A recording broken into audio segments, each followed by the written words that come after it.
Hello there, people of the internet. I am here once again looking at some stuff that you folks have sent in to me. So this is all stuff that was sent to me by, of course, you guys, people who view this channel. If you want to send me something, go ahead and shoot me an email, and we can see if we can work something out. So obviously, this right here is a big ol' honkin' steel plate. I've had steel plates on the channel before, but the one I had was kind of extremely worn down. So somebody felt the need to go ahead and get me a steel plate and send it in. This is much thicker than the steel plate that I had before, so hopefully this one will last a little bit longer. It looks like 3/4 inch steel. They also sent me this little holder right here, which will go with the steel plating. I imagine that I can use this as kind of like a universal holder to hold all sorts of different things for testing. So this alone is a really, really cool setup. All these are different packages, by the way, but they're all sent by the same person. I'm just going to go ahead and loop them into one video. This is a dog collar Mosin Nagant sling. This is, I imagine, one that was sent to me because the current sling that I have on my Mosin that I normally use is like a repurposed guitar strap, I think. So having an actual sling for my Mosin will definitely be extremely welcomed. This one's blue. All the Mosin slings I've seen are green, so I'm not sure what country this one's from. Okay, up next, I got myself a box of reloading supplies. For those of you who do not know out there, I am a hand loader.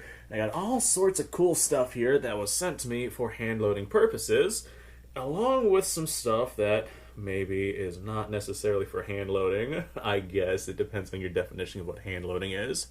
So this is a little leather bag.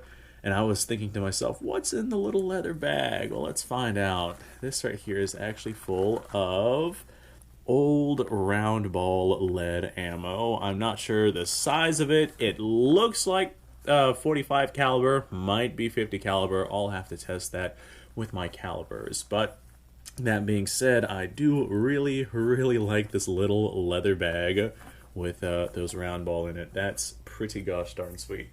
Alright, up next, this is one that I'm not sure how I feel about. With me being a hand loader, I hand load a bunch of different things for all sorts of calibers. Some of them are pretty hard to find.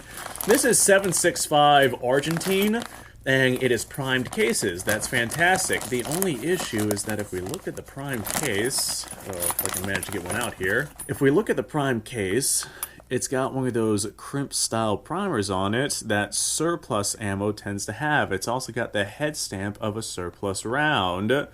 This right here, I think, is primed surplus ammunition because it is Birdan prime. It's not boxer primed, so this is not reloadable brass.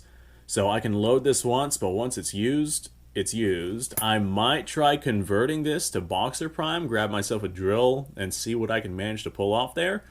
But we'll see how well that works. This right here being 765 Argentine, I'd want to get as much use out of this brass as I possibly can, because that's not a very common cartridge to find. So I'm going to set that aside and look at what else we have in here. We got this mystery black bag. I have no idea what's in here. Let me see if I have a knife present. No, I do not. Okay, well, I'm just going to tear into this bag the old-fashioned way.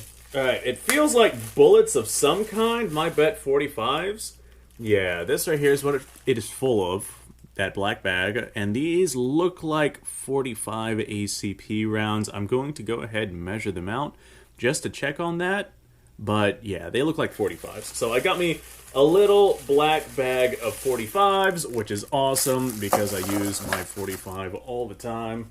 We got us a little black box that says bullets on it, and it says 44 on it. That's written by hand, 44, so I'm going to have to go ahead and take those out and measure the bullet diameter. It says 180, so I'm assuming 180 grain 44 caliber, probably for like a 44 Magnum or something like that.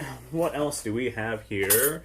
We got us this black bag full of some kind of brass. Let's open her up and find out. Alright, survey says, we got, this is 308 brass. Yep, that's exactly what that is. Fantastic. I am always using my 308. Like, it's one of my main rifles that I use for obvious reasons. 308 is just an extremely common cartridge. And we have, this looks like 45 ACP brass, already been deprimed by the looks of it. I'll go ahead and measure it out, see if it's already been trimmed and sized. So, cool. Actually, I see some mixed in 44 Magnum brass as well. Is that what that right there is? So, this might be a mix of different things, but it looks like mostly 45 ACP. And that's awesome, because guess what? I got a little black bag full of bullets for it. Speaking of bullets, we got ourselves 308 180 grain Spire Point projectiles. That's pretty cool. 180 grain is quite the heavy projectile. That's something I'd use in like 30-06, but it can be used pretty gosh darn effectively in 308. For the most part, my 308 rounds, I tend to lean more towards 150 grain projectiles just because I get very good velocity out of that. If I want to go towards heavier bullets, I'll move on to a 30-06, and that gives me more velocity. And we got one more little box of bullets. Oh god, 220 grain projectiles. So these right here are definitely going to be for 30-06. Let's go ahead and open that up and have a look in here. You can load 308 with 220 grain projectiles. You're just not going to get the maximum effectiveness out of that bullet. That thing is huge. Look at the size of that bullet. That is nuts. Imagine that coming at you at like 2,500 feet per second. That is insane. That's going to be an insane amount of power going downrange. But yeah, like I said, these can be loaded in 308 brass cases, but you're just not going to get your maximum effective velocity out of those projectiles. That's something more for 30-06. So I'll probably save the 180 grain for the 308 rounds, because that's still a pretty stout load, but those 220s, I'll probably load those into a 30-06. And that is going to give me a much better velocity out of those rounds. Okay, that being said, actually, since I'm moving the camera here, since I'm sitting right here, I got a bunch of my reloading stuff and reloading brass and whatnot right there because I'm actually going through it right now, getting myself what I need for hand loading. I actually just got myself the other day a brand new reloading press that I am dying to try out. So now I have myself some stuff I'm actually going to go ahead and load. This 765 Argentine, that's probably going to be the first thing that I load. Hopefully those primers are good, because if they're not good, oh boy, I have no idea what I'm going to do if they are not good. Thanks for watching, folks. I appreciate your time. Like, subscribe, share. Description below has a link to all sorts of stuff. Go check it out. You guys go off, have yourself a fantastic day. I will see you guys in the next episode.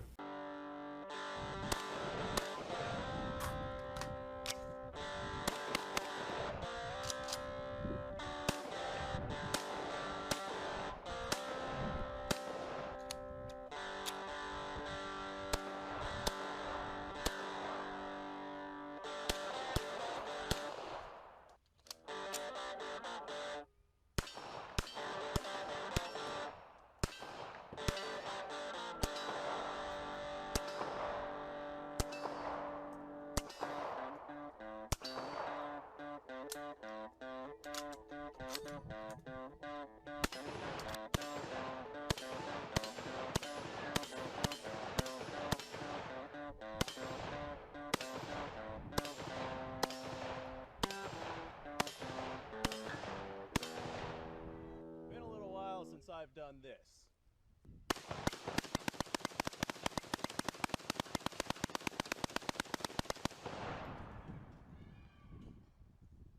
Bonnie and Clyde be damned.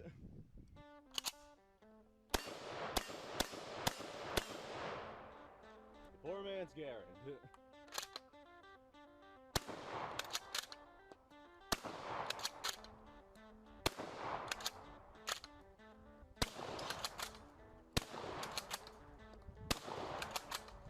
Shame that bolt-action shotguns aren't more mainstream.